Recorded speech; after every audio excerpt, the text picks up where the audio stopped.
शादी के बाद का पहला महीना जैसे कोई नया मौसम हो, कुछ अनकहा, कुछ अनछुआ। मैं अभी भी उसे पूरी तरह अपना नहीं कह पाई थी। हाँ, नाम के रिश्ते से वो मेरा पति था, लेकिन एहसासों के रास्ते थोड़े धुंधले थे। रात के खाने के बाद वो अक्सर कमरे की लाइट धीमी कर दिया करता था, फिर अपनी किताब लेकर चुपचाप पढ़ता रहता। मैं खिड़की के पास बैठी रहती, उसके होने की गर्माहट को महसूस करती, लेकिन कुछ कह नहीं पाती। एक रात अचानक उसने मेरी आंखों में देखा, वो नज़रों की सीधी टकराहट, जैसे किसी ने मेरी आत्मा तक को छू लिया हो। थक गई हो मुझसे? मैंने सिर हिला दिया।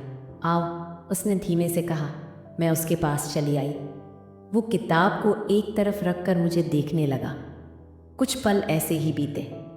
मेरी सांसें भारी होने लगी, पर उसकी आंखें बिल्कुल स्थिर थीं, गहरी, शांत और जानने को आतुर। उसने मेरा हाथ थामा और पहली बार वो लम्हा हमारे बीच पिघलने लगा, बिना किसी जल्दबाजी के। तुम डरती हो मुझसे? उसने पूछा। मैंने जवाब नहीं दिया, बस उसकी हथेली को अपनी उंगलियों में दबा लिया। मैं चाहता हूँ कि तुम मुझसे पहले प्यार करो, फिर सब कुछ, उसने कहा। मैं थोड़ा चौंक गई। ऐसे शब्दों की उम्मीद नहीं थी, लेकिन उसी पल लगा, शायद इश्क ऐसे ही धीरे धीरे पनपता है।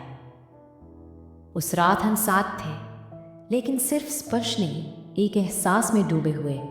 उसकी उंगलियां मेरी हथेलियों पर चलती रहीं, जैसे कुछ लिखना चाहती हूँ, बिना कहे। कई रातों तक हम यूं ही पास रहे। वो मेरी आंखों में कहानियां ढूंढता रहा और मैं उसकी सांसों में अपना नाम सुनती रही। धीरे धीरे वो लम्हा पूरा हुआ, बिना किसी शोर के, बिना किसी जल्दबाजी के, बिल्कुल वैसे जैसे कोई पहली बार दी थी।